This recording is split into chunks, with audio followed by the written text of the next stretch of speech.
E aí galera, tudo bem com vocês? Esse vídeo é para falar um pouco sobre o Deportivo Lara, time venezuelano que vai ser adversário do Cruzeiro na próxima quarta-feira pela Libertadores. Então vamos falar um pouco sobre os jogadores dessa equipe, né, sobre o elenco, os nomes mais conhecidos e tentar entrar um pouquinho também na história do clube e na situação atual que vive o Deportivo Lara, assim como todos os demais clubes lá da Venezuela. O clube da região de Lara, né, a cidade é Barquisimeto, é muito jovem, foi fundado em 2009 e até o momento já tem um número representativo de conquistas. Ganhou por uma vez o torneio Apertura e 3 vezes o Clausura, que são aí os turnos do campeonato venezuelano, né? Mas eles são de fato campeões venezuelanos na temporada 2011-2012, em que o clube ganhou os 2 turnos e por isso foi efetivamente o campeão nacional. Nas outras oportunidades, que ganhou um turno, chegou na final, mas acabou perdendo, então ficou com o vice nacional. Nessa atual temporada, o Deportivo Lara jogou 7 vezes, tá? 6 vezes pelo campeonato nacional e uma pela Libertadores. Tem até aqui 2 vitórias, 3 empates e 2 derrotas, sendo que um desses empates foi contra o Emelec, né, na estreia da Copa Libertadores na semana passada. A Venezuela vive uma crise em diversos setores, né, uma crise política, uma crise de abastecimento. Na semana passada o jogo contra o Emelec, que seria na quinta-feira, precisou ser adiado porque não tinha energia elétrica. A partida foi realizada na sexta. Nesse domingo o time deveria ter um jogo e a partida foi novamente adiada pelos mesmos problemas. E tem até um papo de que corre o risco do time não conseguir vir para Belo Horizonte para jogar, mas provavelmente vão dar um jeito, devem conseguir fretar um avião e provavelmente o Deportivo Lara estará assim na quarta-feira para jogar contra o Cruzeiro. O elenco deles não tem grandes jogadores de renome, não tem atletas que estejam atualmente na seleção, por exemplo, e o clube perdeu recentemente seu melhor jogador, que era o Jesus Hernández, um centroavante, que foi por empréstimo para o Audax italiano do Chile, ele que tinha sido artilheiro do Lara na última temporada com 13 gols e era o artilheiro também nessa atual temporada com 2 gols. Esse é o plantel atual do Deportivo Lara, né? Tem os goleiros Salazar e Issa, os defensores aí Vargas e Silva, que são mais laterais pela direita, o Aponte e o Carrijo, que jogam pelo outro lado, na zaga de Jorge, Mier, Sequeira e Anzola, como meio-campistas aí Iriarte Bueno, César Gonzalez, Manzano, Castellanos, Centeno, Palma, Di Renzo e Fuentes, e como jogadores mais de ataque tem aí o Frutos, o Vargas, Moreno, Figueroa, Ariete e Otero. Desse grupo aqui, alguns jogadores eu posso dizer que realmente não conheço porque os caras praticamente não jogaram. É o caso do Eduardo Silva e do Kevin Sequeira, jogadores que foram relacionados, ficaram no banco, mas que nem estrearam pelo Deportivo Lara até aqui. Justamente por isso eu vou tirá-los de consideração, porque são jogadores que não são utilizados regularmente. O mesmo se aplica a esse garoto Palma, que jogou uma partida apenas, mas é um cara que não é regularmente utilizado. O goleiro é o Salazar, veterano, joga todas as partidas, inclusive é um nome que já estava no Deportivo Lara na última temporada. O Issa é o goleiro reserva, ainda não estreou pelo clube, então eu vou até deixar o Issa de fora aqui, porque o goleiro certamente vai ser o Salazar,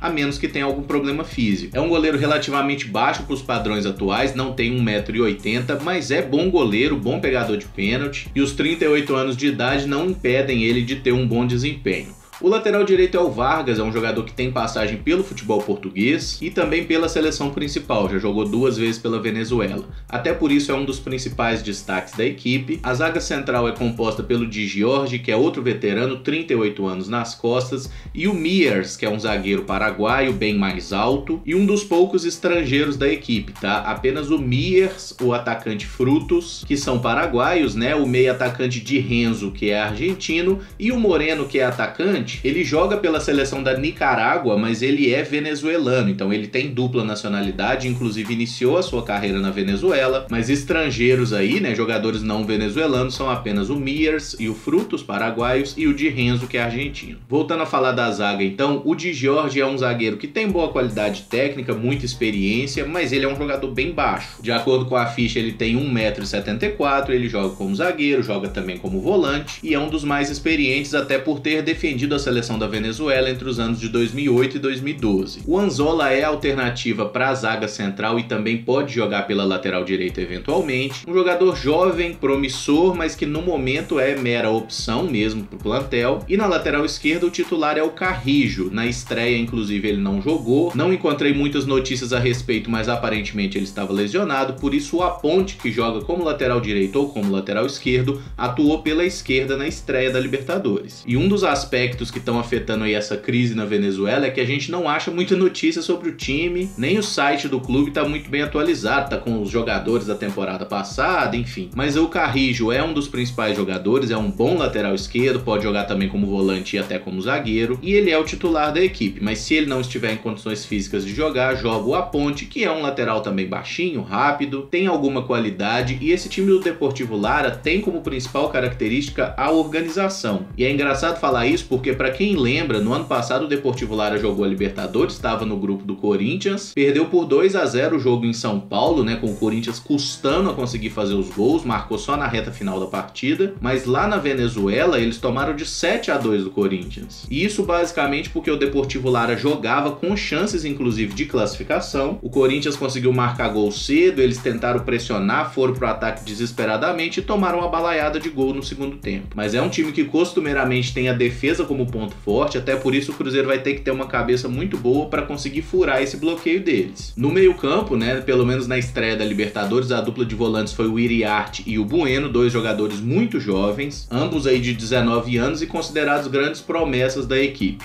Tem também o Manzano, que é um volante que bate bastante, um jogador mais experiente que serve como opção. O César Gonzalez e o Castellanos são meio-campistas que saem um pouco mais para o jogo. Desses aqui, a destacar o Iriarte, que é um jogador que tem passagem longa aí pela seleção venezuelana, especialmente sub-17 e sub-20. A equipe atua normalmente com dois volantes, dois meias abertos, o Centeno é o dono da posição pelo lado direito, na esquerda tem jogado o Di Renzo, que é um argentino que está emprestado pelo Lanús. Aqui a gente tem o Fuentes, que é a opção também para jogar como esse meia de lado e até centralizado, e na frente são dois atacantes, um mais fixo na área, que na estreia da Libertadores foi o Moreno, e o Frutos, né, que é um paraguaio que costuma sair um pouco mais da área, cai pelos lados e volta também para ajudar na armação. O Fred Vargas é outra grande promessa do clube, costuma jogar como esse meio atacante centralizado ou até mesmo como um segundo homem de frente, é outro garoto. E aqui na frente, né, além do Moreno, que eu já falei um pouquinho sobre ele, que é um cara que tem passagem pelo futebol espanhol, principalmente no Málaga, mas nunca conseguiu vingar de fato lá na Europa. O Arrieche é um atacante que tem passagem pelo Deportivo Lara lá atrás, inclusive quando o time ganhou o campeonato venezuelano ele fazia parte do elenco, voltou recentemente ao clube. O Figueroa é um atacante que pode jogar por dentro, pode ser esse segundo homem ou pode jogar pelo lado direito também como um ponta. E o Otero, se você olhar bem pra cara dele, você vai lembrar daquele Otero que jogou no Atlético Mineiro, ele é irmão daquele outro Otero, também centroavante, canhoto, pode jogar pelos lados eventualmente. A escalação mais provável do Deportivo Lara para pegar o Cruzeiro deve ser aqui, tirando o Anzola, vou tirar o Carrillo também porque eu não sei qual é a situação médica dele.